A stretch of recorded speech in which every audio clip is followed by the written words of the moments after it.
జై తెలంగాణ. అందరికీ నమస్కారం. ఉదండపూర్ గ్రామస్తులకి అట్లానే చుట్టుపక్కల ముంపు గ్రామాల నుండి వచ్చినటువంటి తండవాసులకి వెల్లూరు గ్రామస్తులకి అందరికి కూడా నమస్కారం. మీ అందరికీ తెలిసిందే, తెలంగాణ రాకముందు నీళ్లకు బాగా గోసపడ్డటువంటి ప్రాంతాలలో మన ఉమ్మడి మహబూబ్నగర్ జిల్లా, మన పాలమూరు జిల్లా ఒకటి. బాగా అత్యంత నీటికి కరువు ఉండి తాగడానికి నీళ్లు లేక, పొలాలకు నీళ్లు లేక, ఎకరాల పొలాలు ఉన్న వాళ్ళు కూడా ఒకప్పుడు వలసమైన పరిస్థితి మీ అందరికీ యాదుకుండే ఉంటుంది, కొత్త ఏం కాదు. అయితే తెలంగాణ రాకముందు మనం అదే అనుకున్నాం, తెలంగాణ రాగానే నీటికి సంబంధించి మంచిగా చేసుకుందాం, వసతి చేసుకుందాం, సౌలత్ చేసుకుందాం అనుకున్నాం. తెలంగాణ వచ్చిన 10 ఏళ్లలో ఒక పని అయితే చేసుకోగలిగినాం.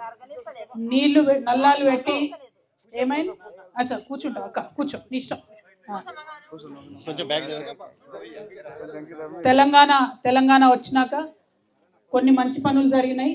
అందులో ముఖ్యంగా ఇంటింటికి మనము నల్ల పెట్టుకొని మిషన్ భగీరథతోని చాలా ఊర్లలో నీళ్ళు ఇచ్చే ప్రయత్నం చేసినాం.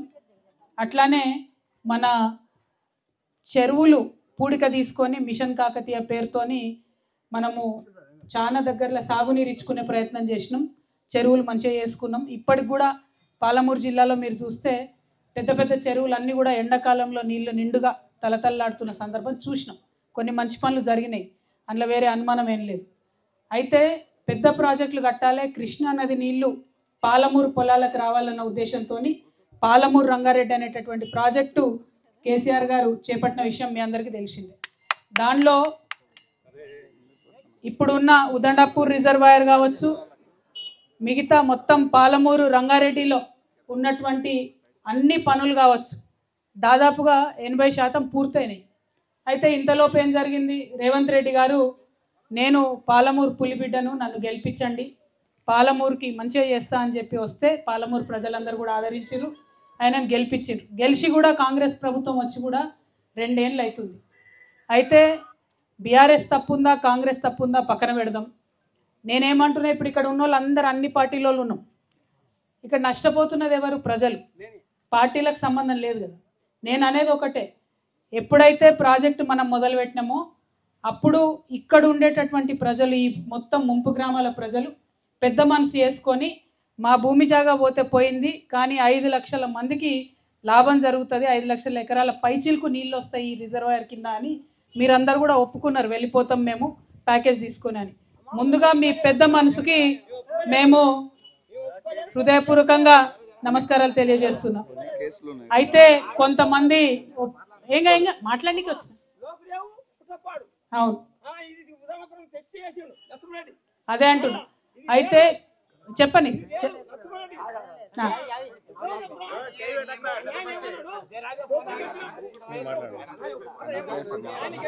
చెప్పండి పర్లేదు. అవును అవును. అయితే నేను అనేది ఒకటే, 200 ఎకరాలు కేసులు ఉన్నాయి. అర్థమై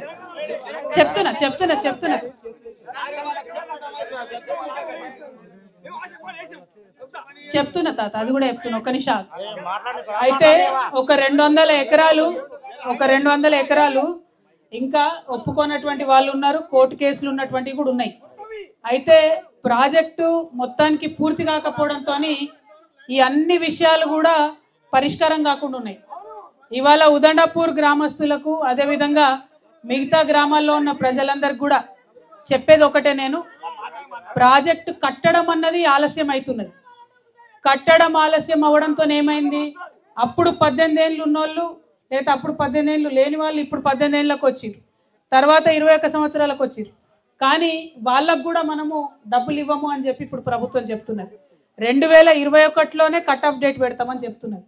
నేను ఇవాళ ఉదండపూర్ గ్రామస్తుల దగ్గర నుంచి, అదేవిధంగా ముంపు గ్రామాలందరి నుంచి కూడా ఒకటే కోరుతా ఉన్నా, మీరు ప్రాజెక్టు పూర్తి చేస్తారా చేయరా మొదలు ఆ విషయం చెప్పండి. ఎందుకంటే ఎక్కడ కూడా పనులు కాకుండా అట్లనే ఉన్నాయి. ఆల్రెడీ పనులలో నాణ్యత లోపం కనబడుతున్నది. ఆ నాణ్యత అనేటటువంటిది ఇంతకుముందు అక్కడ తిరుగుతుంటే తెలుస్తున్నది. ఫౌండేషన్ గట్టిగా లేదు, మరి రేపు ఎట్లా గట్టిగా అవుతుంది అన్నది కూడా ఒకసారి ఆలోచన చేయాలి. ఒకవేళ ప్రాజెక్టు కట్టము అంటే ఒక తిరుగుతూ ఉన్నారు, మరి ఇక్కడ భూమి పోతున్నటువంటి యువకులకు ఖచ్చితంగా మాకు ఉపాధి కల్పించాలని అడుగుతున్నారు. ఆ విషయం కూడా ప్రభుత్వం దయచేసి ఆలోచన చేయాలని నేను కోరుతా ఉన్నా. ఇంకొక మాట ఏంటంటే, ఇక్కడ ఉన్న గ్రామాలన్నిట్లో కూడా మరి ఎక్కడైతే పోలేపల్లిలో 30 ఎకరాలు పోయినాయో ఆ ఒక్క పోలేపల్లిలో మాత్రం 18 లక్షల ఎకరాలు 18 లక్షల రూపాయలు 12 లక్షల రూపాయలు ఆ ఒక్క ఊర్లోనే మరి ఇచ్చిరు 12.5 లక్షలు. మరి మిగతా ప్రజలు ఏం పాపం చేసిరు, వీళ్ళకెందుకు 6.5 లక్షలు అంటున్నారు అన్న విషయం ఒకసారి ఆలోచన చేయాలి ప్రభుత్వం. అట్లనే ఇక్కడ ఉండే ఇప్పుడు ఎమ్మెల్యే గారు అనిరుద్ రెడ్డి గారు మరి డిసెంబర్ 9వ తారీఖు లోపల 25 లక్షల రూపాయల చొప్పున కట్టించి ఇస్తా అని ఆయన మాట ఇచ్చిండు. ఇంకా పెద్ద దూరం లేదు, 30-40 రోజులే ఉన్నది. మరి ఈ 30-40 రోజులల్లో ఆయన ఆ పని చేస్తాడా లేదా చూద్దాం. ఒకవేళ ఆ పని చేయకపోతే అప్పుడు మాత్రం ఖచ్చితంగా ఒక ఉద్యమ కార్యాచరణ తీసుకుందాం. చేసేదాకా 30 రోజులు ఆగుదాం. ఎందుకంటే ఈ మధ్య మీరు 72-76 రోజులు ధర్నా చేస్తే కూడా పెద్దగా ఫలితం కనబడలేదు. మరి ఇంకా 30 రోజులలో వాళ్ళు రిజల్ట్ల ప్రజలందరూ కూడా తెలవాలి. జూరాల నుంచి దానికి పెట్టింటే అది కూడా ఎక్కువ ఎకరాలకు నీళ్ళు ఇచ్చేది. అట్లా పెట్టకుండా తాను ఇంజనీర్లు చెప్పిన దానికి వ్యతిరేకంగా నారాయణపేట కొడంగల్ ఒక స్కీమ్ తెచ్చిరు. సరే ఎంతో కొంత వారుతుంది కానీ అంత లాభం ఉన్న ప్రాజెక్ట్ కాదు. మేము ఒకటే కోరేది, ఆల్రెడీ మొత్తం 80% పనులైంది. ఎట్లా అంటే ఏం గెలింది తోక ఇక్కింది అన్నట్టు ఉంది పాలమూరు రంగారెడ్డి పరిస్థితి. ఇక్కడ 2 రూపాయలు పెట్టి మీది మొత్తం కంప్లీట్ చేస్తే జల్దీ నీళ్ళు వచ్చేటటువంటి పరిస్థితి.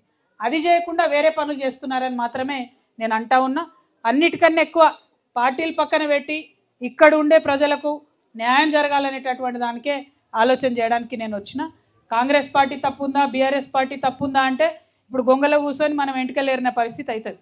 అట్లా కాకుండా అసలు జరగాల్సిందేంది, దానికోసం అందరం చేయాల్సిందేంది అన్నది ఆలోచన చేసుకోవాలి.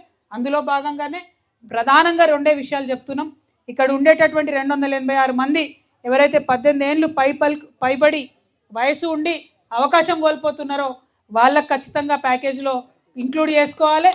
2, ఎప్పుడు మీరు డబ్బులు ఇస్తారో, ఇప్పుడు ఇస్తారా, 6 నెలలకు ఇస్తారా, నెలకి ఇస్తారా, ఆనాడు ఉన్నటువంటి రేట్ల ప్రకారం ఎస్ఎస్ఆర్ రేట్లు, స్టీలు, ఐరన్ అన్ని రేట్లు పెరుగుతున్నాయి. ఇండ్లు పోయేటోళ్ళందరికీ కూడా మరి ఆనాటి రేటు ప్రకారం కట్టియాలని డిమాండ్ చేస్తున్నాం. ఎట్లయితే ఇక్కడ జడ్చర్ల ఎమ్మెల్యే గారు ఎన్నికలలో వాగ్దానం చేసిండ్రో, మొన్న కూడా వాగ్దానం చేసిండ్రో, ఎకరానికి 25 లక్షల రూపాయలు ఇవ్వాలని కూడా నేను డిమాండ్ చేస్తూ ఉన్నాను. మరి నా ఆలోచన ఒకటే, ఇక్కడ ఉండే ప్రజలకు లాభం జరగాలన్నది తప్పితే ఇంకొకటి లేదు. మరి ఎక్కడైతే R&R కాలనీ కట్టిస్తామని చెప్పిండ్రో అక్కడ మొత్తం పెద్ద గుట్టను వలగొట్టి రాళ్ళు నింపి దాన్ని చెదును చేస్తూ ఉన్నారు. మరి అక్కడ ఇండ్లు మీరు కట్టుకోవాలంటారు. మరి ఆ రాళ్ళను తవ్వి మీరు పునాది వేసుకొని ఇండ్లు కట్టుకోవాలంటే డబుల్ ఖర్చు అవుతుంది. దానికి కరెక్ట్ ప్రాపర్ భూమి లేదు. అయితే మంచి జాగా చూస్తారా లేకపోతే ఇంకొకటి ఏదన్నా పరిష్కారం చూపిస్తారా అనేటటువంటి విషయం కూడా ప్రభుత్వం మానవతా దృక్పథంతో ఆలోచన చేయాలని చెప్పి నేను కోరుతా ఉన్నా. ఇవన్నీ ఒక ఎత్తు, మీ అందరికి కూడా తెలుసు. నేను ఆలోచన చేసేది ఒకటే, నేను చెప్పేది ఒకటే, ఏదైతే ఈ ప్రభుత్వం మీద ఆశ పెట్టుకొని ఓట్లు వేసినామో వాళ్ళు ఇచ్చిన మాటలు పూర్తి చేయాలని అడుగుతున్నాం. ఏ ప్రభుత్వమైనా అధికారంలోకి వస్తే మాట నిలుపుకోవాలి. పింఛన్ 2 ఉండే 4,000 చేస్తామన్నారు, దాని గురించి ఆలోచన చేస్తలేరు. అదేవిధంగా రైతు భరోసా పెంచిస్తామన్నారు, దాని మీద ఆలోచన చేస్తలేరు. బోనస్, దాని మీద ఆలోచన చేస్తలేరు. 18 ఏళ్ళు నిండినటువంటి ప్రతి ఒక్కరికి 2,500 రూపాయలు ఆడపిల్లలకి ఇస్తామన్నారు, దాని మీద ఇంతవరకు ఆలోచన చేస్తలేరు. తెలంగాణ ఉద్యమకారులకు డబ్బులు ఇస్తామన్నారు, దాని మీద ఆలోచన చేస్తలేరు. ఇవన్నీ కూడా ఆలోచన చేయాలి. అన్నిటికన్నా ఎక్కువ ఇప్పుడు నేను వస్తుంటే తోవాల షాద్నగర్లో కూడా మహిళలందరూ ఆపి మరి మాకు బంగారం కావాలి అని అడుగుతున్నారు. రేవంత్ రెడ్డి గారు ఆలోచన చేయాలి. కళ్యాణ లక్ష్మి ఇచ్చిన ప్రతి ఒక్కరికి కూడా తులం బంగారం ఇచ్చే ఆలోచన చేయాలని చెప్పి నేను కోరుతూ, అన్నిటికన్నా ఎక్కువ ఇల్లు పోతున్న పొలం పోతున్న రైతులకు ఎంత బాధ ఉంటుందో తెలుసు. కాబట్టి ఆ బాధను ప్రభుత్వం